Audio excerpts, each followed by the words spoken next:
두 번째 이 시간 한 랭킹은 뒤늦게 초대받은 천안함 유가족 얘기입니다.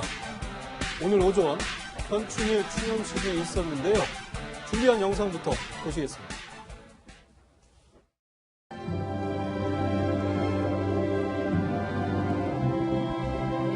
일동 묵념.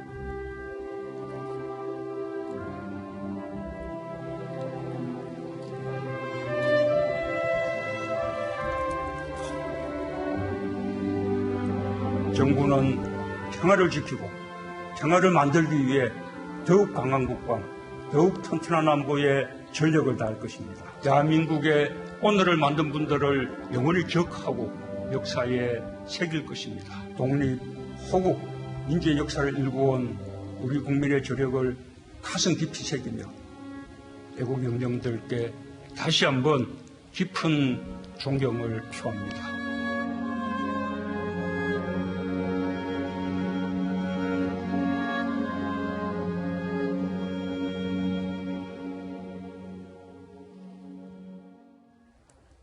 네, 이현종 문화일보 논설위원 김광산 변호사 함께해 주셨습니다.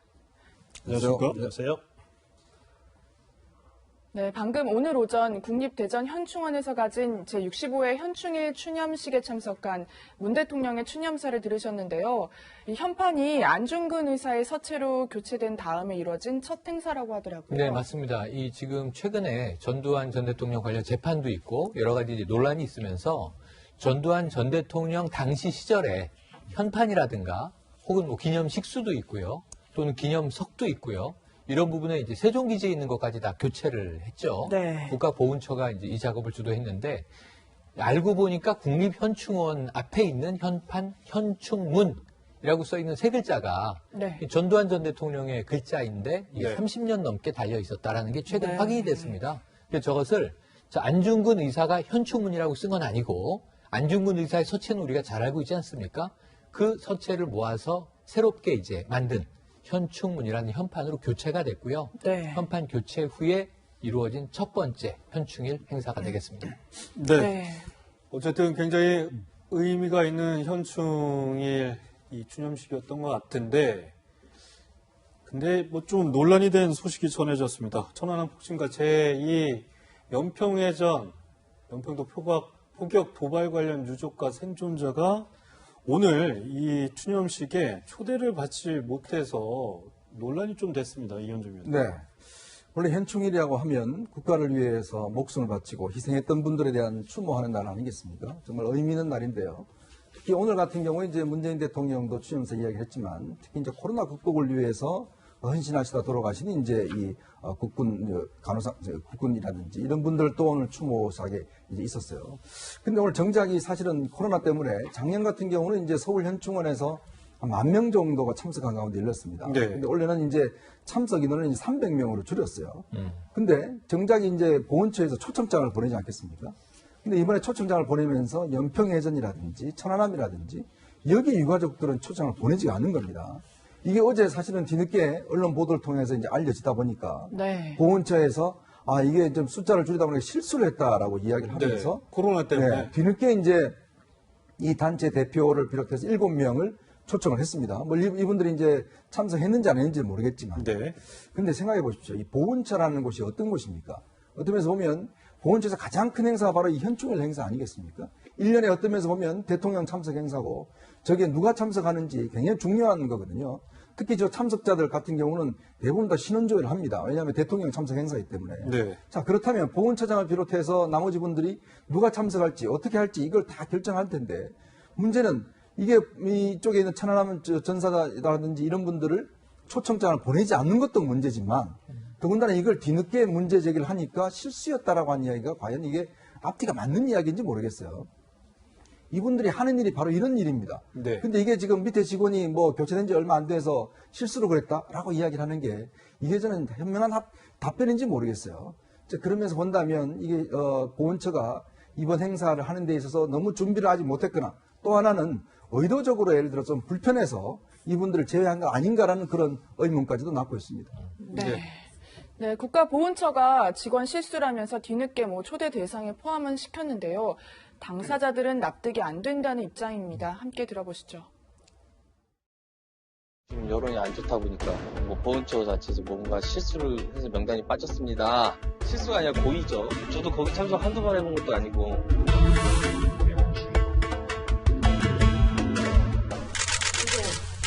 선생인가 누구 수행인가 좀 말씀 좀 여적지에 선생이라고 진실로 해볼 일이 없어요. 그래서 이 늙은이에서 한점 채워주세요.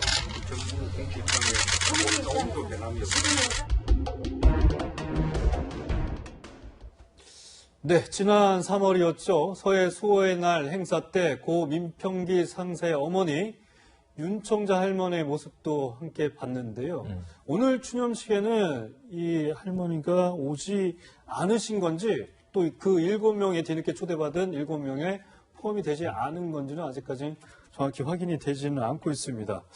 김관섭 변호사님, 아무리 실수라고 해도 코로나 때문에 인원이 줄었다고 해도 이렇게 연락을 안 하고 초대받지 못한 이 천안함 유가족 입장에서 보면 이게 여러 가지 생각이 들 것 같아요. 섭섭한 마음 어쩔 수는 없고 것 같고요. 근데 사실 이제 천안함 폭침 이후에 굉장히 논란이 많이 있었잖아요. 이게 정말 북한의 소행이냐 아니냐. 그런데 결과적으로 이제 문재인 대통령도 마찬가지고요. 지금 여당 민주당도 이제 폭침으로 거의 결론을 내렸지 않습니까? 공식 발표도 했었죠. 예, 공식 발표도 했기 때문에 거기에는 의문의 여지가 없어요. 근데 아마 이제 정부 입장에서는 이럴 수는 있겠죠. 지금 남북 대화를 어떻게든 재개하려고 그러잖아요. 그런데 천안 폭침 관련된 유족이랄지 이제 희생자 측에서 오면 지난 서해 수원 때와 같이 또 이제 저런 일이 또 발생할 수 있을까 하는 그런 염려가 좀 있었을 가능성이 크다 이렇게 봅니다.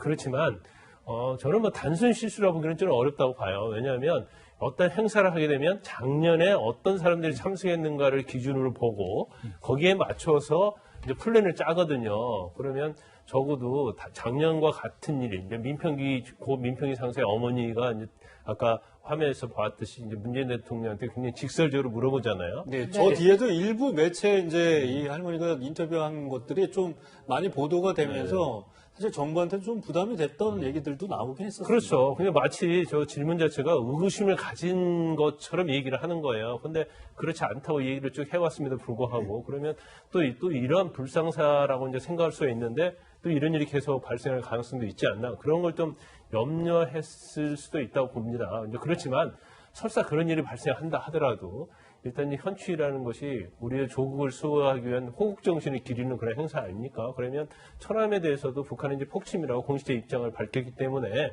설사 약간 심기 불편한 일이 일어난다 할지라도 적어도 천안함 유족을 초청하는 게 맞지 않나 싶습니다. 네. 이런 가운데요, 북한 조선중앙통신이 개성 남북 공동연락사무소를 결단코 폐지하겠다는 그런 담화를 내놨습니다. 김여정 제1부부장이 이 대북전단 살포를 비난하면서 경고한 지 하루 만에 나온 조치인데요. 최영일 평론가님, 네. 지금 시점에서 갑자기라는 생각도 들기도 하고요. 좀 어떻게 봐야 될까요? 그러니까 올해 들어와서 네. 김여정 제1부부장의 위상이 격상하면서 그렇죠. 사실은 김정은 이 위원장 유고냐 아니냐 한참 두문불출할 때 예. 그때는 후계자냐 아니냐 이런 이야기까지 나왔었습니다. 네. 그런데 상당히 이제 위치가 격상된 거 맞는 것 같고 네. 이제 이례적으로 직접 자신의 이름으로 담화, 논평 이런 걸 내기 시작을 했죠. 예. 근데 가장 최근의 문제는 뭐냐면 자 대북 전단이 계속 날아오는데 이것을 남쪽의 정부가 계속 그냥 이제 방치한다면 사실은 남북 관계에 지대한 영향을 주게 될 것이다. 그러니까 이제 남측이 원하는 개성공단 재개라든가 금강산 관광이라든가 이런 거 없다. 심지어는 이 9.19, 2018년입니다. 네. 9.19 남북 군사 합의도 우리는 파기할 수 있다. 아주 이제 강공으로 나온 거죠. 남측이 몹시 필요해 할 일판을 준비 중이다. 이거는 예. 어떤 의미입니까? 그렇게 지금 이야기한 게 아주 우리 입장에서는 북한이 절박하다고는 이야기하는데 네. 그 절박하다는 북한이 오히려 남측에서 이것은 절박한 것이고 우리는 있어도 그만 없어도 그만이다라는 이야기를 한 거거든요. 하지만 저는 이건 좀 다르게 해석을 하는데 많은 북한 문제 전문가들이 이 해석에서는 이견이 있습니다만 자, 그럼에도 불구하고 지금 배경은 이런 것으로 보여져요. 북미 관계에 북한이 올인을 해 있었는데 네. 지난해 2월에 하노이의 노딜 결렬 이후에 지금 북미 관계 진척은 전혀 없습니다. 교착 국면이고 올해 11월 트럼프가 대선에서 재선될지 말지에 올인을 하고 있는데 이때까지는 지금 미국은 북한을 돌아볼 겨를이 없어요. 안 그래도 없었는데 네. 중국하고 경제 갈등이 커지고 있죠. 코로나19로 미국 내 사태가 심각하죠. 조지 플로이드 때문에 또 이것은 그렇죠. 전혀 예. 예기치 않았던 일이 벌어져 있고 미국 입장에서는 뭐 북한이 네. 지금 눈에 들어오지는 않을 것 거기다 같아요. 트럼프 대통령 지지율 떨어지고 있고 조 바이든 이 전 부통령 이 인기가 오히려 올라가고 있어요. 11%포인트 차이 정도로 이제 예측이 되고 있는데 그러다 보니까 지금 이제 북한 입장에선 아무도 자신들을 돌아봐 주지 않는데 결국은 전통적인 술책으로 돌아가서 이 그 남한에 대해서 북측에서는 이게 강온 양면수를 또다시 드라이브 걸면서 남남 갈등을 유발하려고 하는 이 전통적인 전략이 아니냐 이런 해석들이 많이 나오고 있습니다. 네. 그제죠. 김여정 제1 부부장이 대북 전단 문제를 이제 이 삼는 거친 담화를 내놓은 뒤 저는 우리 정부의 이 신속한 반응이 이렇게 빨리 나올 줄 몰랐는데 4시간 만에 이 전단 살포를 제한할 법을 만들겠다고 브리핑까지 했습니다. 긴급하게 예정에도 없던 브리핑을 했는데 뭐 이걸 두고도 설왕설래를 하는데 뭐 그런 것 같아요. 이제 남북 관계 긴장감이 다시 고조되는 거는 바라지 않는 게 이 당연한 입장인데 어쨌든 이걸 놓고 굳이 그렇게까지 우리가 해야 되는 거냐. 지금 또 이 북한 입장에서는 미국이 자신들을 봐주지 않고 있기 때문에 남한에서 적극적으로 뭘 너희들이 해라. 우리를 도와달라. 이런 메시지에 하나 그런 게 아닐까 이렇게 싶기도 하고요. 이현정 의원님. 그러니까 결국 북한과 우리 체제가 다른 가장 중요한 기준이 결국 자유가 있느냐 없느냐 아니겠습니까? 그런 면에서 본다면 지금 남북 간의 관계는 당국 간의 관계가 있을 수가 있지만 또 민간 영역에서 관계가 있을 수가 있는 거거든요. 서독과 동독의 통일 과정을 보시면 결국 서독과 동독이 어떤 동독이 요구하는 걸 서독 정부가 들어주는 대신에 서독 쪽에서 동독 쪽에서 서독 TV를 볼 수 있게 했습니다. 예. 자, 그런 것들이 지속적으로 어떤 면에서 보면 동독 주민들한테 영향을 미쳐서 결국 통일의 원동력이 된 거 아니겠습니까? 자, 북한이라는 사회가 어떤 사회입니까? 폐쇄적인 사회고 어떤 이 정부가 들어갈 수 없는 사회이지 않습니까? 자, 그러면 저렇게 북한이 김여정이 반응하고 있다는 것은 어떤 면에서 보면 전단지라든지 이런 게 실제로 효과가 있다는 거거든요. 왜냐하면 김정은의 진실이나 이런 것들이 북한 내에서는 전혀 안 알려진 상황 아니겠습니까? 네. 자, 그러면 정부가 할 일이 있고 민간이 저는 할 일이 있다고 봅니다.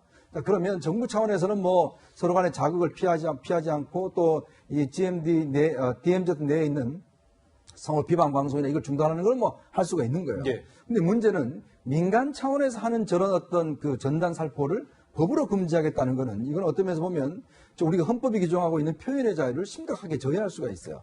왜냐하면 민간 차원에서 저걸 어떻게 억제하겠습니까? 물론 뭐 방법적으로 현재 있는 적병 지역 주민들의 피해를 줄이는 방법은 여러 가지를 모색할 수 있을 거예요. 예. 그러나 지금 교류협력법을 개정을 해서 저렇게 아예 전단지를 못 부르게 하겠다는 법안 자체는 저는 이거는 헌법 위반이라고 봅니다.